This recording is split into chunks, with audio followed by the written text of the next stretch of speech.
Good day everyone. Today I am going to discuss about angiotensin converting enzyme inhibitor. This is the very famous drug which is used as an antihypertension and congestive heart failure. So it's very good for congestive heart failure as well as in the antihypertension drug. Before explaining the ACE inhibitor drugs, first I am going to say something about angiotensin converting enzyme. So later we can understand how the angiotensin converting enzyme inhibitor drugs works on the congestive heart failure. So now for the uh, uh, understand of the ACE. First, the renin comes from kidney, and then it works on the angiotensinogen. The angiotensinogen comes from the liver, and then angiotensinogen converted into angiotensin 1 when the renin acts on the angiotensinogen, and then angiotensin 1 converted into angiotensin 2 when the ACE acts on the angiotensin 1, and the angiotensin converting enzymes comes from the endothelial cells of the lungs, and then the angiotensin 2 comes from the angiotensin 1 by the action of the ACE. Then the angiotensin 2 acts on the receptor, angiotensin 2 receptor, and then it work as a vasoconstrictor, like it increases the blood pressure, and it's also release the aldosterone, and it's helps in the reabsorption of the sodium and the secretion of hydrogen and potassium ion, and it's also increases thrust and the ADH, and it also increase the sodium potassium exchange when this angiotensinogen 2 works on their receptor. Now we learn how the ACE inhibitor drugs works on the congestive heart failure.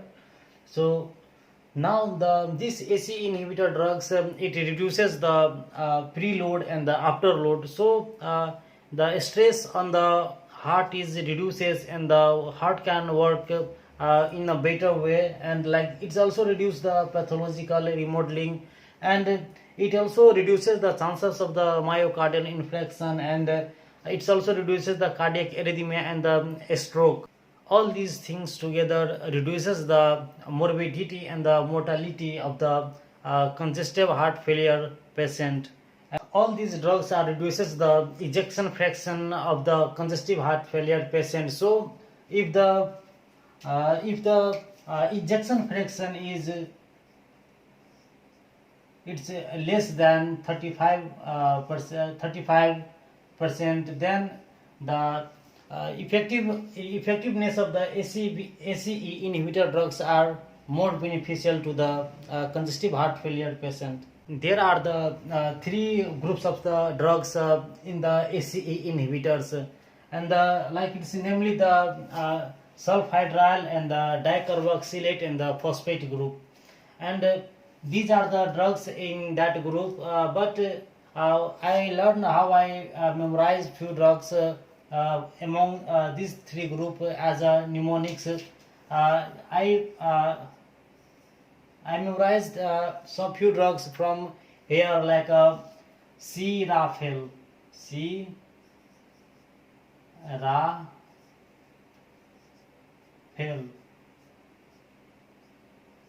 like C for captopril, Ra for ramipril, F is for fosinopril, and E for enalapril, and L for lisinopril. Like C-Rafel, like C-Rafel, like the we don't look this spelling. We have just for memorization. The Rafale is the fighter jet plane. Like that, we have to understand the C-Rafale. At least we can memorize a few drugs among them as mnemonics. So we have to memorize C-Rafale. Like how the fighter jet plane are effective in the war. Like the same, this the C-Rafale. These drugs are very effective in the congestive heart failure patients. So at least we can memorize by memorizing Serapel. Most of the ACE inhibitor drugs are pro-drug because it passes through the liver and it's get hydrolyzed there and then it becomes active. But in case of the captopril, it does not pass through the liver. So among this group, the captopril is the active drug. Remaining are the pro-drug. Except the fosinopril, all drugs are eliminated through the kidney. But in case of the fosinopril, it's eliminated through the liver and the kidney. All drugs can be taken as orally, but we have to prefer this drug to the patient who is suffering from the congestive heart failure.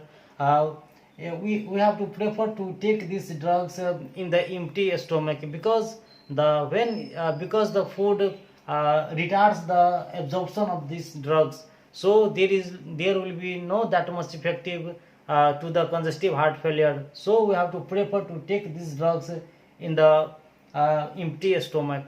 Usage of these drugs in the diabetic nephropathy. In the diabetic nephropathy, first we have to understand a little bit pathology of the diabetic nephropathy. So this is the efferent arteriole, and this is the efferent arteriole, and this is the nephron, and this the black part here is the mesangial cells, and there is the green part, like the dot, there is the green part. This is the mesangium. In this diabetic nephropathy patient, the basement membrane of the capillary get damaged and the proteinous substance goes to the mesangial cells, and it also comes out in the glomerular basement membrane, and this the proteinous substance it goes to the mesangial cell, and also in the basement membrane, and that the proteinous substance causes the pathologic growth in the mesangium. And also there is the arterial arteriolosclerosis in the both the efferent and the efferent arteriole. When there is the arterial arteriolosclerosis in the efferent and the efferent arteriole, then the blood supply to the glomeruli is decreased, and in this patient the angiotensin 2 acts mostly on the efferent arteriole here, efferent arteriole. When this angiotensin 2 when angiotensin 2 it acts on the efferent arteriole, like it's angiotensin 2 keep its contract and contract, so the blood cannot pass freely, and the head in the at the glomerulus there is the increase in the blood pressure. Due to that causes the increase in the glomerular tension, and that causes the more and more the proteinous substance goes to the mesangium cells, and that causes the damage of the mesangial cells. When we give the ACE inhibitor drugs like then the angiotensin 2 action of the angiotensin 2 get reduced, and the efferent arteriole get dilated, and the blood comes from the efferent arteriole to efferent arteriole, they can pass easily, and so there will be the reduce the tension hypertension in the glomeruli. So when we use the ACE inhibitor drug, that reduce the glomeruli hypertension, and also like when there is the dilation of the arteriole, then there is the reduction of the penetration of the proteinous substance to the mesangium cells and the basement membrane of the glomeruli, and that causes the reduce the progression of the diabetic nephropathy.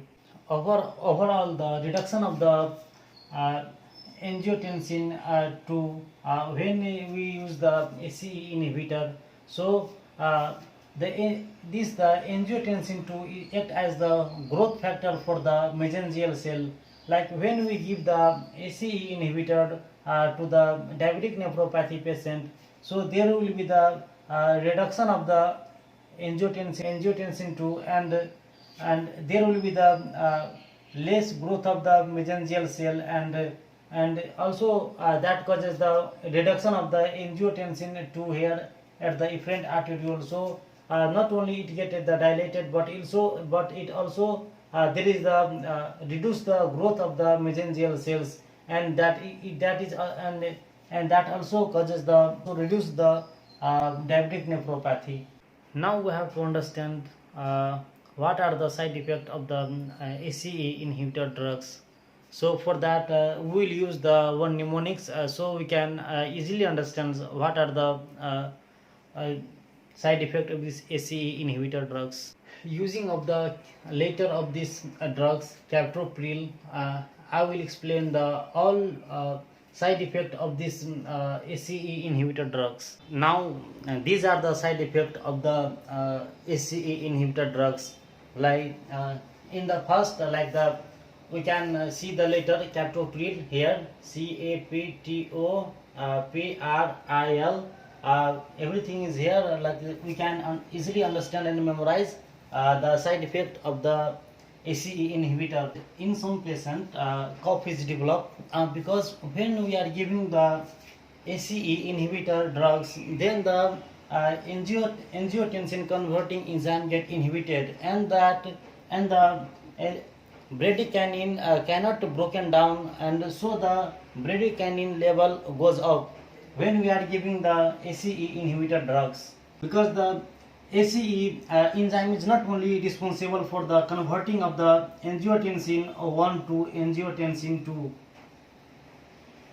Angiotensin 2 enzyme is also helps in the breakdown of the bradykinin. When we give the ACE inhibitor enzyme, then the bradykinin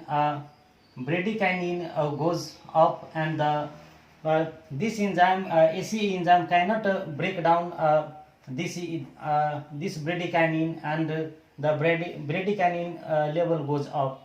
When the bradykinin level increases in the lungs, and that produces cough in some patients. So dry cough is one of the most important side effect in the ACE inhibitor drugs. In angioedema, there is swelling of the nasal mucosa, larynx, and the pharyngeal mucosa. So when we are giving these drugs to the congestive heart failure patient, they have also side effect as a breathing problem, and they have the in that patient there is also the proteinuria, and also that patient can also feel as a taste changes problem, and in the also it causes the hypotension. So these ACE inhibitor drugs are also used as a anti-hypertension drugs, because that causes the hypotension when we are using this ACE inhibitor. And these drugs are not given in the pregnant women, because these ACE inhibitor drugs can cross the blood placenta barrier, and that produces the toxicity to the fetus. That drugs also produces the rashes in the congestive heart failure patient. These drugs also increases the potassium level and the renin level in that patient, and also the level of the angiotensin 2, and it's also decrease the level of the aldosterone when you are giving these ACE inhibitor drugs.